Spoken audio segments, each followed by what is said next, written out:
कानूनी रूप से चौराहे या सार्वजनिक स्थानों पर प्रतिमाएं लगाने संबंधी आदेशों और कानूनों का पालन करना जरूरी है। बहरहाल रीवा कहें या विंध्य प्रदेश या फिर कहें पूरे समूचे मध्य प्रदेश का दुर्भाग्य है कि एक प्रतिमा को लेकर बखेड़ा खड़ा किया जा रहा है। बता दें कि पूर्व विधानसभा अध्यक्ष श्रीयुक्त श्रीनिवास तिवारी की प्रतिमा का रीवा में ही लगाने को लेकर प्रशासन और कांग्रेस आमने सामने है। कारण है रीवा प्रशासन द्वारा रोक लगाई जा रही है।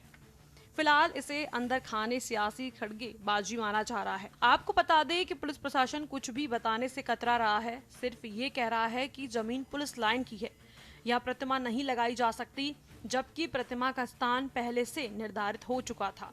बता दें कि मेयर इन काउंसलिंग नगर निगम परिषद द्वारा प्रस्ताव पारित कर स्वर्गीय महाराज मार्तंड सिंह जुदेव और श्रीनिवास तिवारी उर्फ दादा की प्रतिमाओं के निर्माण और अनावरण का ऐतिहासिक निर्णय लिया गया था। इसी संकल्प के तहत निगम द्वारा टेंडर प्रक्रिया संपन्न की गई, स्थल चयन किया गया और गुड़ मुख्य मार्ग स्थित पुलिस पेट्रोल पंप के सामने श्रीनिवास तिवारी की प्रतिमा लगाने का निर्णय लिया गया।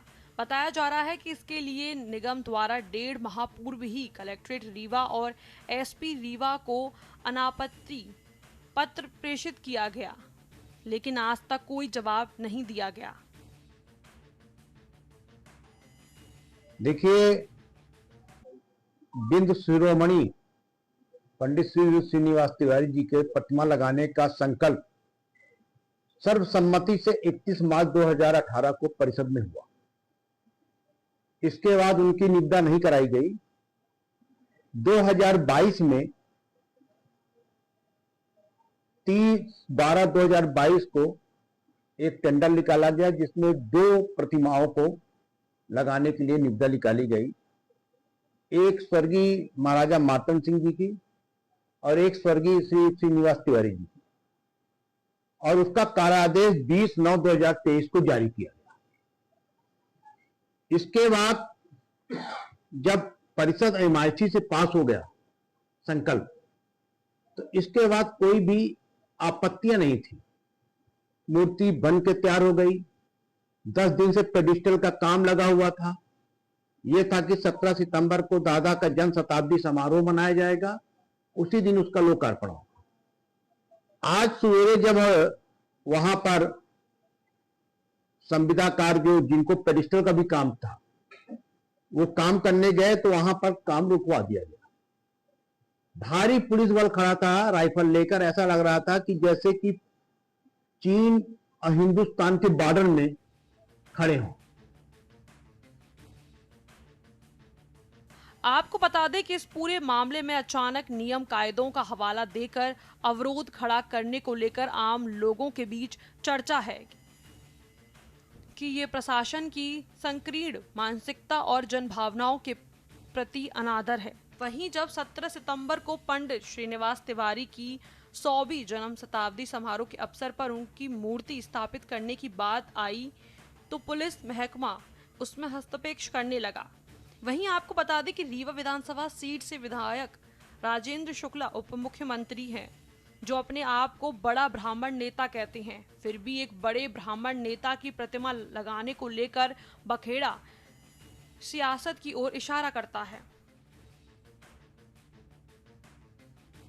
हम लोगों का प्रतिमा लगाने का उद्देश्य सिर्फ ये था कि आने वाले जो जनरेशन है वो उनके बारे में जाने कि पंडित श्री श्रीनिवास तिवारी क्या थे, उनके द्वारा किस तरह के कार्य किए गए और उन्होंने कितनी लोगों की मदद की, ये भावी पीढ़ी न भूलने पाए, इस उद्देश्य से हम लोग लगा रहे थे। उनका 100 वर्ष का जन्म शताब्दी मनाया जा रहा था कांग्रेस पार्टी की तरफ से, पर षड्यंत्रकारियों ने इस कार्य को में व्यवधान पैदा किया।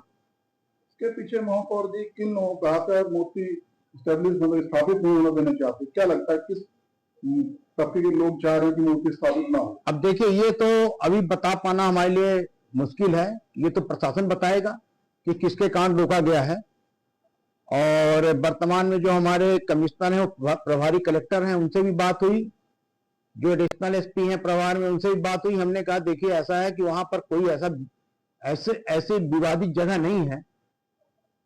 एनएच से एनओसी मिली हुई है, एसएफ चौराहा में मूर्ति लगाना है, लिखा हुआ है गुण मार्ग एसएफ चौराहे में मूर्ति लगेगी। ये परिषद से निर्णय है, परिषद से बढ़ के कुछ भी नहीं होता।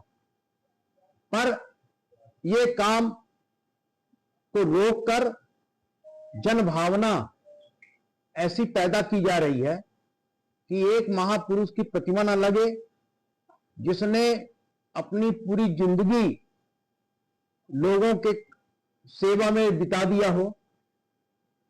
1952 का जो पहला चुनाव हुआ विंध्य प्रदेश जब था, तब वो विधायक। तो अगर ऐसे महापुरुषों की प्रतिमा में अवरोध पैदा किया जा रहा है तो ये बहुत गलत बात है। देश, प्रदेश और समाज की सेवा करने वाली किसी भी शख्सियत को सम्मान मिलना ही चाहिए। अगर इस तरह के मामलों में राजनीति की जाए तो जाहिर तौर पर उस शख्सियत का अपमान होगा। स्पेशल डेस्क के न्यूज़ इंडिया।